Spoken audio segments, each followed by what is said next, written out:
दुकान है, लेकिन वो मैं रोड में नीचे दुकान है और देख सकता मेरी दुकानों के हाल करेली। मेरी दुकान तो अभी नीचे दुकान सब कुछ सामान सब मिल गया, ये सामान भरे आप लोग। ये क्या हमारी दुकानों देखा गंगे जी में डाली हमारी रोजी रोटी होगी, पहले जल्दी पकी हमारी नौकरी चाकरी कुछ नहीं थी। धारी देवी क्षेत्र में कार्रवाई, जनता की नाराजगी।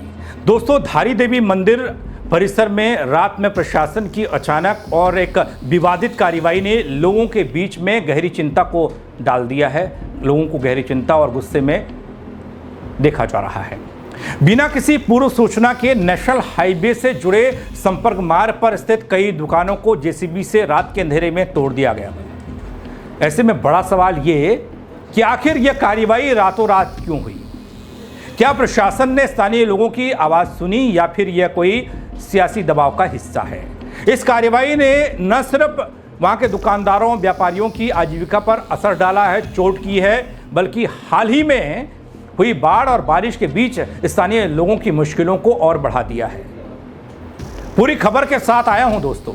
नमस्कार, पहला मैं पंकज रौतेला, आप देख रहे हैं उत्तराखंड न्यूज। दगड़ियों, धारी देवी मंदिर जो धार्मिक आस्था का केंद्र होने के साथ साथ आसपास के इलाकों के लिए आर्थिक रूप से महत्वपूर्ण है।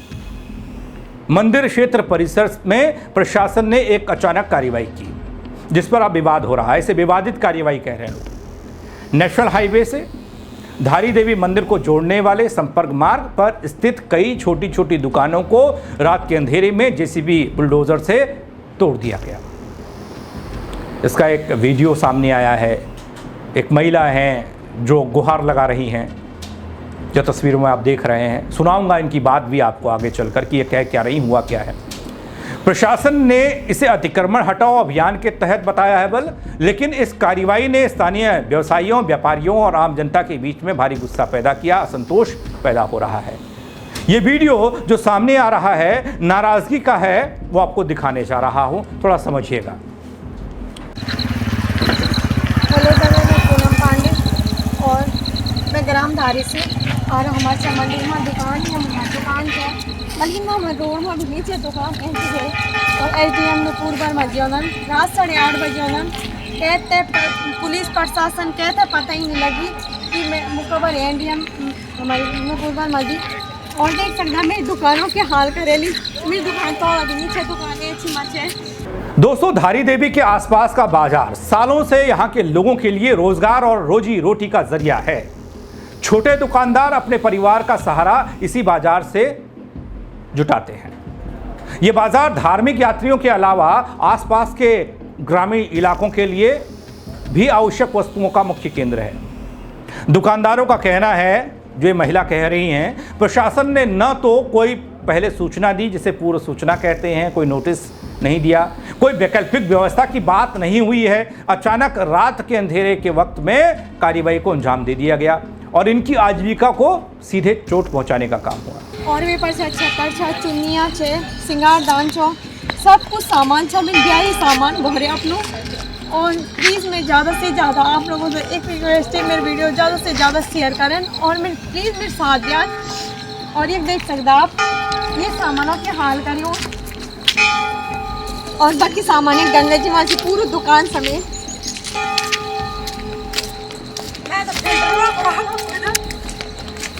ये क्या हमारी दुकानों देखा गंगे जी माँ डाली, ये देख सकते आप लोग देखा।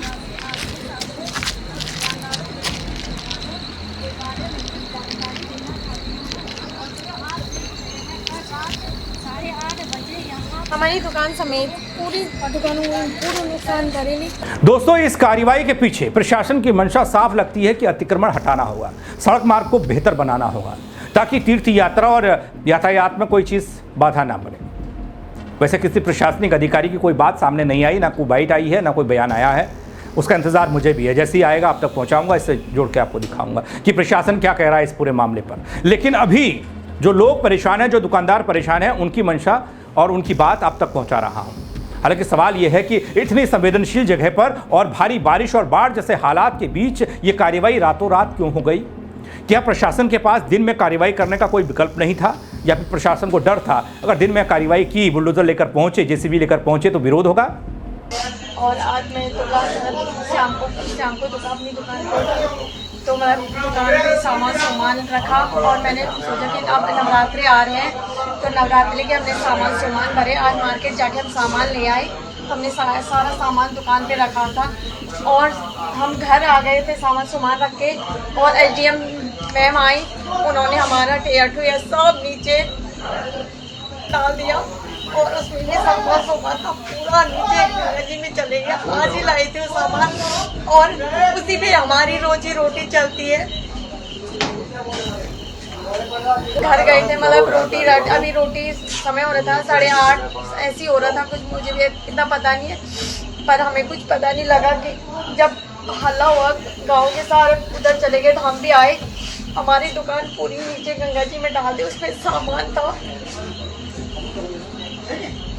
दगड़ियों, धारी देवी क्षेत्र में हाल ही में आप लोगों ने देखा होगा, मैंने भी दिखाया कैसे धारी देवी मंदिर के गले तक ऊपर गुंबद तक पानी भर गया था, जिसके कारण आसपास की तमाम जो नदियां थी उफान पर थी, जलस्तर बढ़ा हुआ था और उसका असर जहां मंदिर पर हुआ उतना ही असर इन बाजार पर, इन दुकानों पर भी हुआ।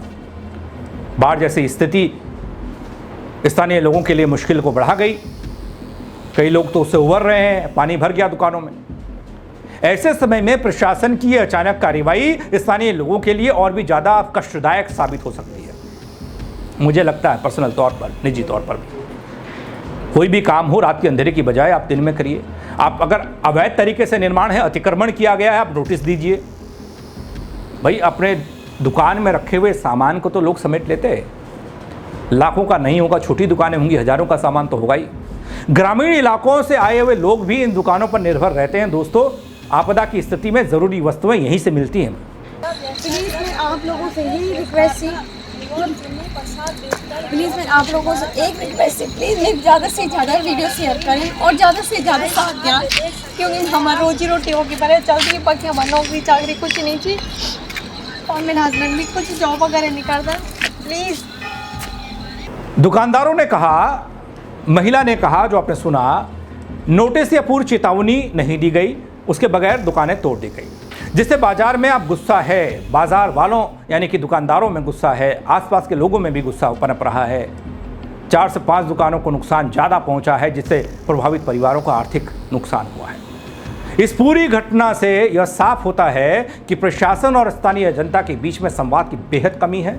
बेहतर होता अगर प्रशासन पहले स्थानीय व्यापारियों, दुकानदारों, व्यवसायियों को कार्रवाई की सूचना देता और वैकल्पिक व्यवस्था का प्रबंध करता, ताकि किसी का रोजगार नहीं छिनता। दोस्तों, इसके अलावा बाढ़ और बारिश के बीच में कार्रवाई का फैसला भी सोचने वाला है। और भी तमाम चीज़ें हैं, अभी हो रही हैं प्रदेश में। इसी इलाके में धारी देवी मंदिर परिसर और पूरा इलाका डूब गया था पानी में। यहाँ भी कई सारी समस्याएं होंगी, लेकिन उस बीच में रात के अंधेरे में दुकानों को तोड़ दिया। इस घटना ने यह भी सवाल खड़ा किया है कि आर्थिक और पर्यटन स्थल के आसपास के बाजारों को संरक्षित और व्यवस्थित करने के लिए प्रशासन क्या कदम उठा रहा है। क्या भविष्य में इस तरह की कार्रवाइयों को और ज़्यादा पारदर्शी और संवेदनशील तरीके से अंजाम दिया जाएगा या फिर यूं ही? यह भी देखना होगा दोस्तों कि प्रशासन स्थानीय लोगों की परेशानी को किस प्रकार कम करता है, इस पर कैसे काम करता है, उनके साथ संवाद स्थापित करता है या फिर नहीं। लेकिन अभी तो प्रशासन की तरफ से कुछ भी इस मामले में कहा ही नहीं गया। हाँ, ये वीडियो बता रहा है कि परेशानी बड़ी है, ऐसी कई दुकानें होंगी। दोस्तों, अपनी तो देवभूमि है, मंदिरों के आसपास कई मंदिर हैं, सड़क के किनारे आपको अस्थायी और अस्थायी दोनों दुकानें मिलेंगी, जिससे सैकड़ों हजारों लोगों का घर चलता है। इसे कोई ठोस काम इस पर होना चाहिए, जिससे कि लोगों के सामने बाढ़ और नदी नालों के सैलाब के अलावा कोई दूसरी परेशानी, बड़ी परेशानी खड़ी ना हो। एक तो जो पानी आया उससे लोग परेशान हैं, ये धारी देवी परिसर और यहाँ का बाजार परेशान दिखाई दिया, और अब इन छोटी छोटी दुकानों को हटाने की जो प्रशासन ने कार्रवाई की है विराट में, उसको लेकर भी गुस्सा है और सवाल है। आप क्या कहेंगे दोस्तों, कमेंट के जरिए बताइएगा ज़रूर, और साथ ही खबर को लाइक करिएगा, शेयर करिएगा, प्रशासनिक उच्च अधिकारियों तक पहुँचाइएगा, सरकार तक पहुँचाइएगा, ताकि लोग या सरकार जनता के बारे में सोच पाए। जो लोग पहले से परेशान हैं उनकी परेशानी और न बढ़े। मेरे साथ जुड़ने के लिए आप सबका बहुत शुक्रिया। जय उत्तराखंड।